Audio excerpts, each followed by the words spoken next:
High, আজকে আমি একদম সকাল সকাল ঘুম থেকে উঠেছি, কারণ ঠিক তোমরা যেমনটা ভাবছো তেমনটাই। কারণ আজ হচ্ছে জামাই ষষ্ঠী।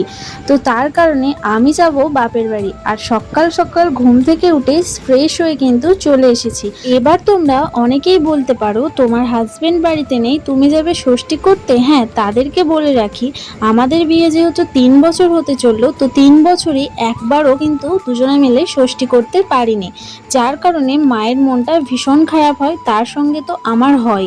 তো আমি প্রথমে ভেবেছিলাম যাব না, তারপর মা আমায় ফোন করে বলল যে ও আসবে না তো কি হয়েছে, আমি তো ষষ্ঠীর পুজো করেছি।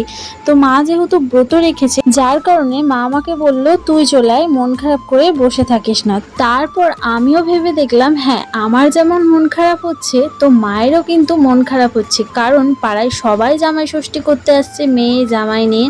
এখন আমি যখন যাচ্ছি না, মায়ের কিন্তু মন ভীষণ খারাপ, তার সঙ্গে আমারও। তাই ভাবলাম চলো, যা হবার হয়ে গেছে, মাইন্ডটাকে ফ্রেশ করে চলে যাই মায়ের কাছে। মা অনেকটা খুশি হবে আর আমারও ভালো লাগবে। তো দেখো, তারপর কিন্তু আমি চলে এসেছি বাড়ি।